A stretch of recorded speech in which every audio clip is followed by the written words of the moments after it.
So update 5.2.0 has been here for a few days now, and as always I'm going to be going over my initial review on the update. Apologies on the delay, it has been a few weeks now actually without internet. They're currently doing some maintenance around the area, and so everything is taking a little bit longer than it should on my end. So apologies for that, but we are finally getting into it. If you guys are enjoying the Battlefield content, be sure to subscribe for more and make sure to turn on those notifications. But with that being said, let's get stuck right into it. Now, firstly for me, the biggest thing in this update, and I'm sure you guys probably feel the same, is the Hourglass rework. Even after a fair amount of playtime, I'm still not 100% sure how I feel about the map, to be honest. So I may need to do like a secondary review just on the map alone in a couple of weeks when I've had enough playtime. But from what I can tell so far, I will definitely say it is an upgrade on the previous version, which, to be fair, I don't think that's that hard to do. I think the first version of this map was absolutely terrible. It was really cool in its concept. I think the concept for the map and also the look of it and the sandstorm and stuff, it was all really cool, but it just did not play well at all. Whereas even with this new version, I do think there are still a few flaws to it, but overall I think it plays relatively well, especially compared to that initial version. I think the left side of the map,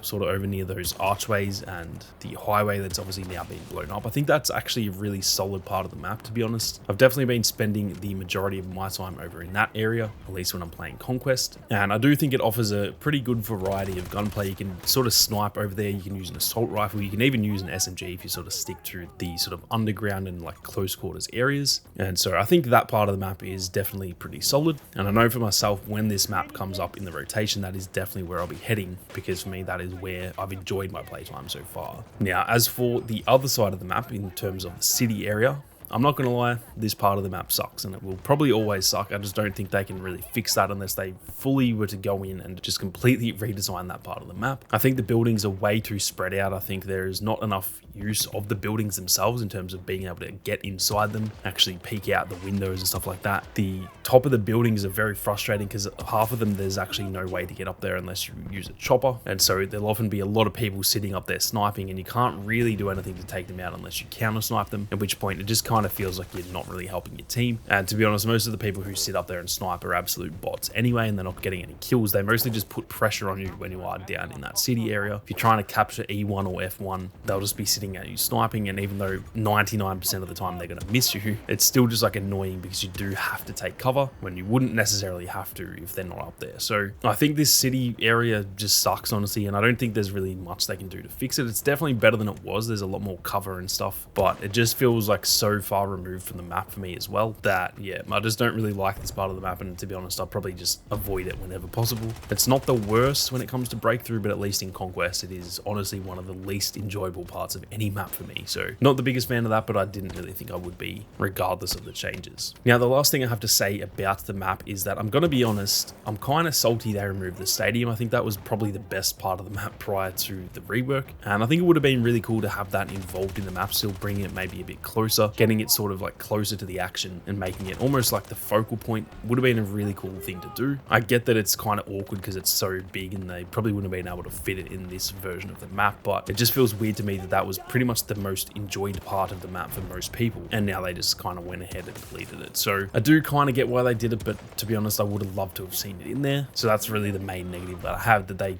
pretty much took the only part of the map that wasn't terrible already and just deleted it, which was definitely a bit of an odd choice. Overall though, I think the map is definitely an upgrade, and although it's by no means my favorite map in the game, I have somewhat enjoyed my playtime, especially like I said on that left side of the map, and so I think a bit more playtime will tell me whether or not I do actually enjoy it. Now, moving on, we also got the squad management system finally, nearly 2 years after launch, I know, but we did finally get it, and although it did take so long, I am very, very happy to see it in the game. It seems pretty solid from what I've seen of it so far. The only complaint I really have is that I would love to see the return of the like squad leader points that they had in Battlefield 5, where you can give squad orders and you actually kind of get points for that. You and your squad earn points, and then you can call in like the V2 rockets and stuff like that. It would have been cool to see something like that in this game. Obviously that's a much bigger thing to implement though, and the thing with Battlefield 5 is that they had those V2 rockets. They had a lot of stuff that you could actually call in, whereas in this game I don't think there's really anything implemented that they could make worth calling in. You can already already call in vehicles and stuff, so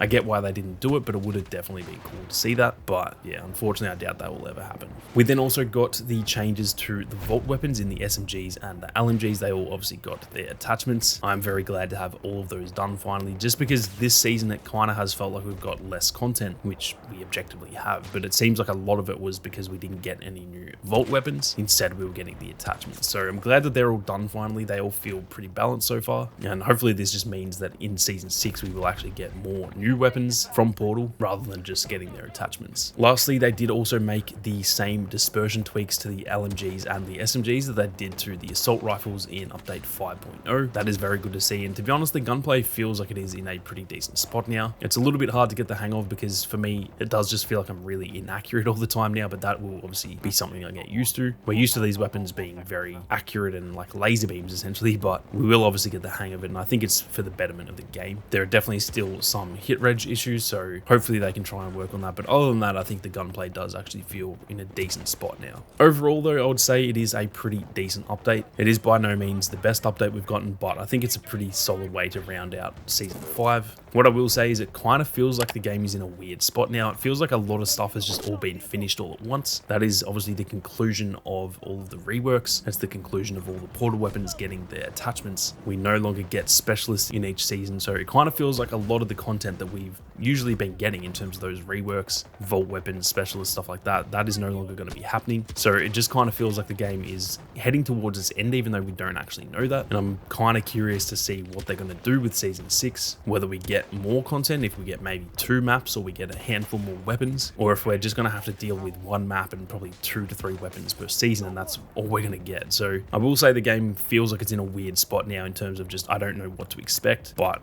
regardless, it is good that they've got all of those like major things done that they said over a year ago now they were going to be doing in terms of those reworks and stuff. But that is pretty much it for me. I'm keen to hear your thoughts on update 5.2.0, so be sure to leave them down in the comment section and let me know what you guys think is going to be coming in season 6, because like I said, I don't know if we're going to get more content or just get pretty much the bare minimum, which to be honest I thought we already were. So like I said, be sure to leave your comments down below. But with that being said, thank you all very much for watching. You guys have a great day, and I'll see you all out there on the battlefield.